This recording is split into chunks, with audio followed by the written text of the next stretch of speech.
আশ্রয় নিয়ে আমরা একটি খঞ্জনি বাজাতে যাই। কেন সেই খঞ্জনিটা বাজাতে গেলে আর কিছু আমাদের অর্থও পাওয়া যায়, আর কিছুটা গুরু নামের মাঝে ধর্ম ডাকা যায়, যেটা আমাদের সবাই কাল থেকে একটা কলিযুগে চলছে।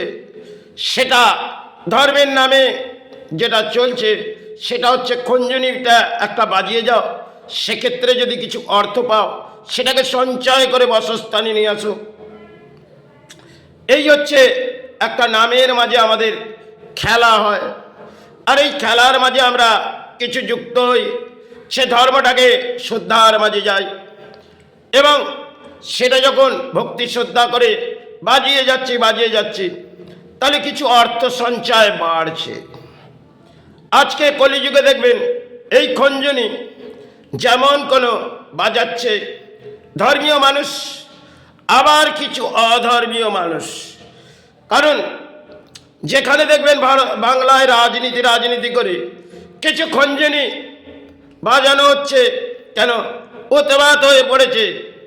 আজকে দেখবেন বাংলায় কিছু নারী আছে, তারা যেমন ঢোল পিটিয়ে নিচ্ছে, আর ঢোলের মাঝ থেকে আমরা বুঝে নিচ্ছি আমাদের সাহারা এসছে।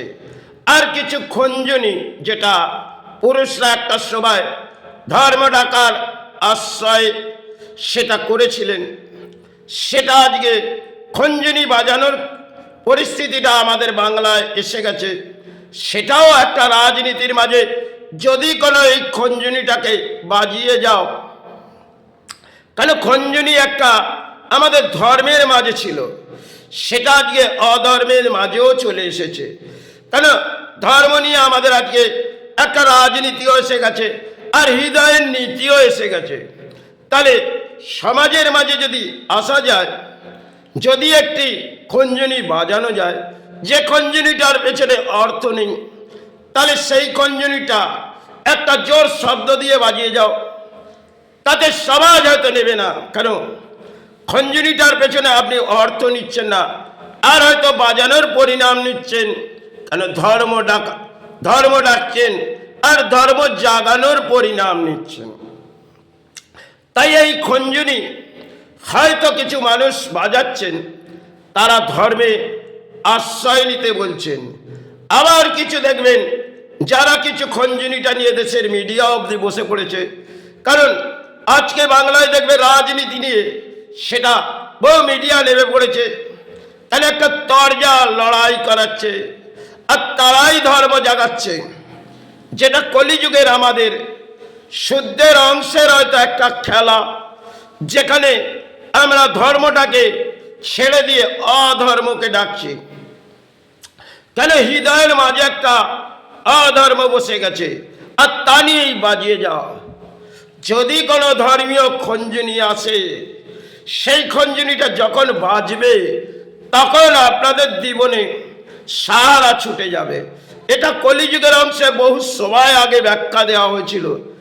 কারণ তারা যখন এক একটা গুরু নির্দেশ দিয়েছিলেন, যে ক্ষেত্রে ধর্মের মধ্যে আশ্রয় নাও আর ধর্ম জাগাও, সেক্ষেত্রে কিছু গুরু তারা নামিয়ে দিলেন সন্তানদের, চাও অতে যাও একটু খঞ্জনি বাজাও, আর তা থেকে তোমার দানপত্র জীবনও সাহারা আসবে, আর তুমি তোমার সন্তানও লালন পালন করবে, তাতে গুরু নামের মাঝে বাজিয়ে দাও।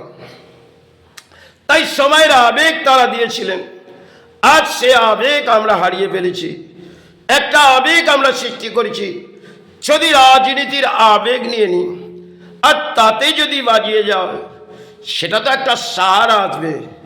যে ক্ষেত্রে দেখবেন আজকে যেমন কিছু নারী ঢোল বাজাচ্ছে, আরও কিছু প্রয়োজন হলে ঢাকও বাজাবে। সেগুলো একটা কলিযুগে আমরা দেখছি।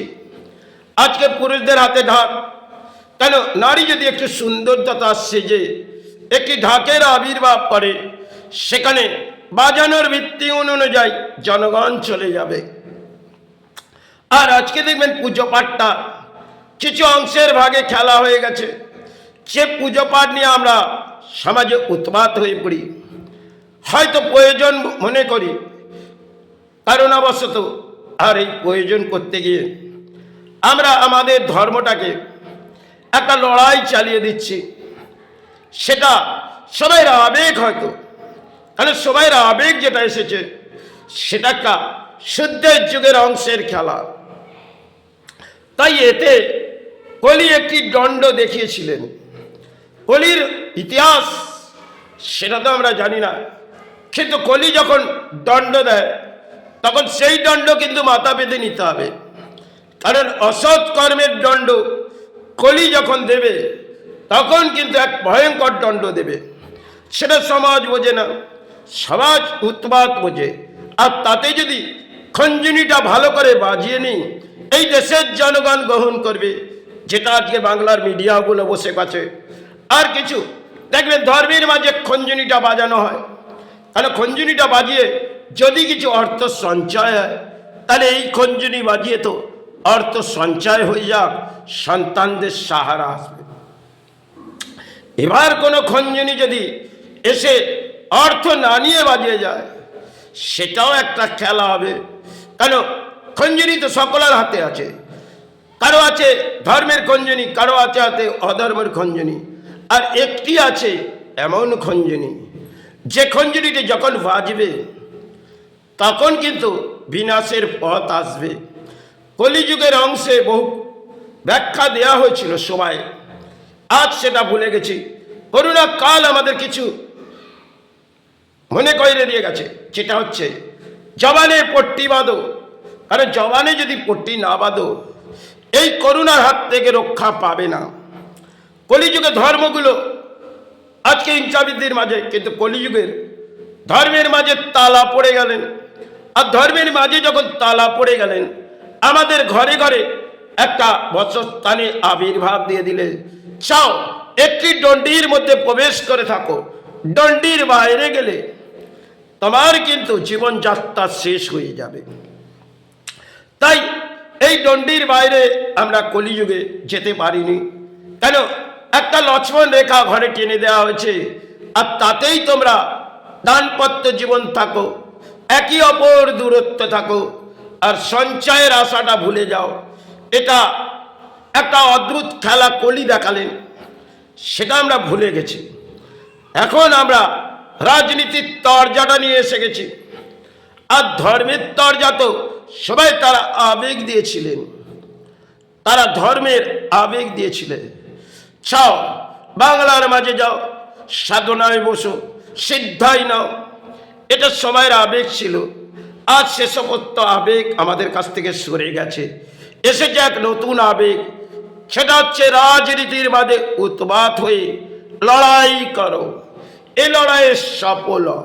কিন্তু সময়ের আবেগ কোথায় চলে এসে, আর সময় যখন ফিরে যখন এসেছে, এই সময়ের আবেগে হয়তো এসেছি, যেতে তো হবে। কেন, নাম কীর্তন পালা কীর্তন করলাম, এই পালা কীর্তনে তো অর্থ পেলাম না, তা নিয়ে কোনো ভেদাভেদ নেই। সঞ্চয় করে হয়তো নাম কীর্তন করলাম, সে নাম কীর্তনে সাহারা তো পেলাম না। তাই কলির অংশে হয়তো দণ্ড পেলাম, সেটা কলির কাছ থেকে মাথা পেতে চেয়ে নিলাম।